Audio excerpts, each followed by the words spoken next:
بسم اللہ الرحمن الرحیم اعوذ باللہ السمیع العلیم من الشیطان الرجیم بسم اللہ الرحمن الرحیم رب یسر ولا تعسر وتمم بالخیر۔ عزیز طلبہ السلام علیکم ورحمۃ اللہ وبرکاتہ، امید ہے آپ سب خیریت سے ہوں گے۔ دروس اصول الکافی کا سلسلہ جاری ہے۔ سبق 208 میں کتاب العقل والجہل کا حصہ 173 ذکر ہونے والا ہے۔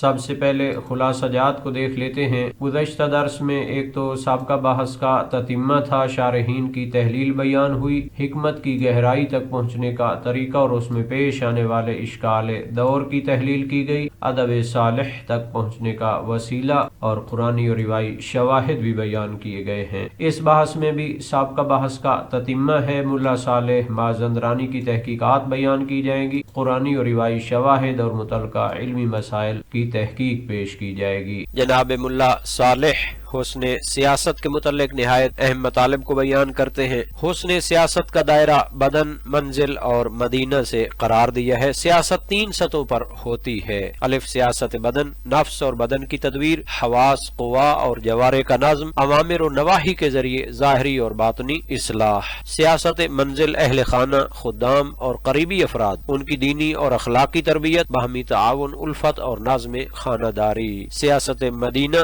معاشرہ اور رعیت، اجتماعی نظم، عدل، اخلاق اور شریعت کی بالا دستی۔ یوں حدیث فرد، خاندان اور معاشرہ کی مکمل اصلاحی اسکیم پیش کرتی ہے۔ اس حوالے سے جو اخلاق کی کتابیں علماء اور حکماء نے تحریر کی ہیں، نہایت ان میں جامعیت پائی جاتی ہے۔ دور حاضر میں مفاتیح الحیات نامی کتاب جو جناب علامہ مفکر جوادی عاملی صاحب نے تحریر فرمائی ہے اور وہ اردو ترجمہ بھی ہو چکی ہے، بہت سے ابواب ان ساری چیزوں کو اس میں احاطہ کیا گیا ہے۔ ادب صالح کی تعریف بھی فرمائی ہے۔ الادب الصالح وہ عمل اور وہ اخلاق ہے جو قواعد نبویہ کے تحت ہو، جو قوانین شرعیہ سے ہم آہنگ ہو، یعنی ادب صالح شریعت کے مطابق زندگی گزارنا ہے۔ عقل بطور سلطان پیش کیا ہے۔ العقل سلطان فی عالم الکون، عقل انسان کے وجودی نظام کی حاکم ہے۔ جیسے بادشاہ رعایا کو نظم دیتا ہے، ویسے ہی عقل قوا، حواس اور جوارح پر حکم چلاتی ہے۔ سیاست بدن، ظاہری اور باطنی تزکیہ۔ الف تہذیب ظاہر، شریعت نبویہ کا استعمال، اوامر و نواہی کی پابندی، عملی عبادات اور فرائض۔ تہذیب باطن، رذائل اخلاق سے پاکی، پست خواہشات کا خاتمہ، اخلاق حمیدہ سے آراستگی۔ یوں قرآن کریم کی آیت سے استفادہ فرمایا، یا ایھا المدثر قم فانذر وربک فکبر وثیابک فطہر والرجز فہجر۔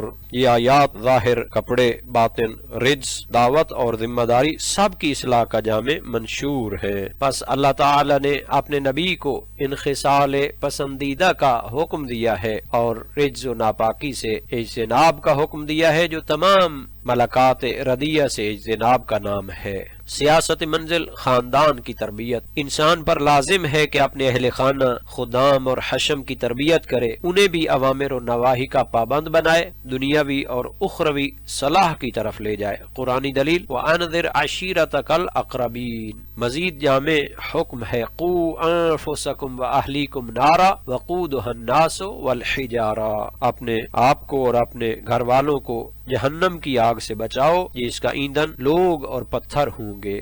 سوم سیاست مدینہ، اجتماعی ذمہ داری۔ تیسرا مرحلہ شہر اور معاشرہ، رعایا اور امت کی اصلاح ہے۔ یہاں عقل کامل لوگوں کو خیر کی طرف بلاتی ہے، شر سے روکتی ہے، اجتماعی اخلاقی نظم قائم کرتی ہے۔ قرآنی شاہد بھی ہے وَمَا أَرْسَلْنَاكَ إِلَّا كَافَّةً لِلنَّاسِ بَشِيرًا وَنَذِيرًا۔ جناب ملا صالح یہاں پر ایک حسن تدبیر کا عملی طریقہ بیان کرتے ہیں، ایک فصیح و بلیغ تعبیر استعمال فرماتے ہیں، بے اسوات حسن سیاسہ و تدبیری، یعنی حکمت، تدبیر، عادل کے کوڑے سے تربیت کرنی ہے۔ مراد یہ ہے کہ جابر نہیں بلکہ نظم، حکیمانہ سختی، اخلاقی کی عادت سے یہ مقصد حاصل کرنا ہے۔ جب اس طریقے سے تربیت ہوگی تو حزب الہی کی تشکیل ہو جائے گی۔ اگر تدبیر بدن، منزل اور مدینہ درست ہو جائے تو افراد صاحب ادب بن جاتے ہیں، معاشرہ حزب الہی میں تبدیل ہو جاتا ہے، قرآنی انجام نظام بھی بیان ہوا، الا ان حزب اللہ هم المفلحون، خصوصیات حزب الہی، سائرین الی اللہ، جمال و کمال الہی کا مشاہدہ کرنے والے، منازل عز و جلال میں نازل ہونے والے۔ جناب ملا صالح نے حسن تدبیر کے 3 مراتب بیان کی ہیں۔ عقل انسان کے وجود کی سلطان ہے، ادب صالح شریعت کی عملی صورت ہے، تزکیہ ظاہر و باطن لازم ملزوم ہے، خاندان اور معاشرہ دونوں کی اصلاح ضروری ہے، حسن سیاست و تدبیر سے حزب الہی وجود میں آتی ہے۔ ملا کے نزدیک امیر المومنین کا یہ فرمان فردی اخلاق سے بڑھ کر ایک مکمل تمدنی نظریہ ہے۔ عقل یا بدن گھر اور معاشرے میں حسن تدبیر کے ساتھ حکومت کرتی ہے تو شریعت زندہ ہو جاتی ہے، اخلاق سنور جاتے ہیں اور افراد حزب الہی میں تبدیل ہو جاتے ہیں جو اللہ کی طرف گامزن اور اس کے جمال و جلال کے مشاہدے میں مشغول ہوتے ہیں۔ جناب ملا صالح نے مزید عرفانی اور معرفتی روح کو آشکار کرتے ہوئے فرمایا، تفکر تمام آثار کا مبدأ اور سرچشمہ ہے۔ سب سے پہلے پچھلے تمام مضامین کو جمع کرتے ہیں، عقل کا اثر غور حکمت تک رسائی، حکمت کا اثر غور عقل اور کمال عقل، حسن تدبیر کا اثر آداب صالحہ اور اخلاق فاضلہ تک پہنچنا۔ ان سب کا اصل مقصد قرب الہی، صحت عز الہی میں نزول ہے۔ چونکہ عقل و حکمت کی ایک غایت و مقصد مسافت قریب، انجام واحد، لہذا امام نے یہاں ان سب کے مبدأ کی طرف اشارہ فرمایا، تفکر قلب بصیر۔ تفکر کی تعریف بیان فرمائی، ذہن کی حرکت، مقدمات سے نتیجہ کی طرف انتقال، مطلوب تک پہنچنے کا عقلی سفر۔ اور جب قلب عارفین کی اصطلاح میں نفس انسانی بن جاتا ہے، تفکر نفس کی علمی حرکت قرار پاتی ہے۔ تفکر کو حیات کہنے کی حکمت پر بحث فرمائی۔ امام نے تفکر کو حیات سے تشبیہ دی ہے، زندگی سے تشبیہ دی ہے، معقول کو محسوس کے قریب فرمایا ہے۔ مفہوم واضح ہو جائے، تمثیل جیسے بدن کی حیات حرکت سے ہے ویسے دل کی حیات تفکر سے ہے۔ عالم محسوسات اور عالم معقولات کا تقابل، حیوان جسمانی بدن کی حیات سے حرکت کرتا ہے، مقاصد حاصل کرتا ہے، انسان روحانی تفکر سے معقولات میں حرکت کرتا ہے، مخلوقات سے نظریات توحید کی طرف منتقل ہو جاتا ہے۔ وجود، بقا اور کمال کا راز۔ جناب ملا صالح ایک دوسرا احتمال بھی بیان فرماتے ہیں، جیسے بدن کی زندگی وجود، بقا اور کمال سے ہے ویسے دل کی زندگی وجود حقیقی، سعادت دنیا اور آخرت سے ہے، اور یہ سب تفکر کے ذریعے حاصل ہوتا ہے۔ قلب بصیر کی تخصیص کیوں؟ ملا سوال اٹھاتے ہیں، کیوں نہیں کہا حیات القلبی بلکہ فرمایا حیات قلب البصیر؟ جواب، عام لوگ قلب کی حیات کو جسمانی زندگی سمجھتے ہیں، امام نے بصیر کا لفظ لا کر مجازی اور حقیقی معنی واضح کر دیا ہے، مراد علم و حکمت سے زندہ دل ہوگا۔ بصیر کے ممکنہ معانی کو بھی ذکر فرمایا ہے، بصیر بالتفکر جو خود تفکر سے بینا ہو، بصیر بنور العلم جس کے پاس علمی سرمایہ ہو، بصیر بالفہم الذکی تیز فہم اور ذہین۔ نتیجہ تفکر علم یا فہم کے بغیر مفید نہیں ہوتا۔ تفکر نور الہی اور روح ربانی، فرمایا والمقصود ان تفکر نور الہی و روح ربانی۔ اس کے اثرات کیا ہیں؟ دل زندہ، عالم، عارف بن جاتا ہے۔ تفکر کے عملی نتائج، تفکر سے انسان حیات کا لباس پہن لیتا ہے، غفلت کی نیند سے جاگتا ہے، جہالت کی بیماریوں سے شفا پاتا ہے، موت قلب سے نجات پاتا ہے، مصالح دنیا اور آخرت پہچان لیتا ہے، کمالات عقلی اور نقلی حاصل کر لیتا ہے۔ سیر الی اللہ کی تمثیل بھی بیان کی۔ انسان فطرت بشری کی تاریکیوں میں ہے، جسمانی علائق کی راتوں میں چل رہا ہے، لیکن نور تفکر آگے پیچھے دائیں بائیں روشنی دیتا ہے، نتیجہ احتیاط، حزم، حسن تخلص اور باطل میں گرنے سے حفاظت ہوتی ہے۔ فکری لغزشوں سے نجات، تفکر انسان کو بچاتا ہے، قدم فکر کے پھسلنے سے، شبہات کے راستہ زنوں سے، باطل کے فریب سے، یہی صراط مستقیم پر استقامت ہے۔ تفکر تمام کمالات کا مبدأ ہے، تفکر نفس کی علمی حرکت ہے، تفکر کے بغیر عقل اور حکمت بے جان ہے، بصیرت کے بغیر تفکر فائدہ نہیں دیتا۔ تفکر نور الہی اور روح ربانی ہے، نور تفکر سالک کو ہر طرف سے محفوظ رکھتا ہے۔ ملا صالح کے نزدیک التفکر حیات قلب البصیر محض اخلاقی نصیحت نہیں بلکہ انسانی وجود کا قانون ہے۔ تفکر وہ نور ہے جو دل کو زندہ کرتا، عقل کو بیدار کرتا اور انسان کو طبیعت کی تاریکیوں سے نکال کر توحید کی روشن منزل تک پہنچاتا ہے۔ جس دل میں تفکر نہیں وہ مردہ ہے۔ یہ جناب ملا ملا صالح کی عبارت کا تتمہ موجود۔ تفکر اور تدبر قرآنی کا باہمی تعلق بھی سمجھنے کی ضرورت ہے۔ تفکر عقل کی حرکت ہے، مقدمات سے نتائج کی طرف انتقال۔ تدبر وحی کے اندر غور، قرآن کے باطن، انجام اور مقصد پر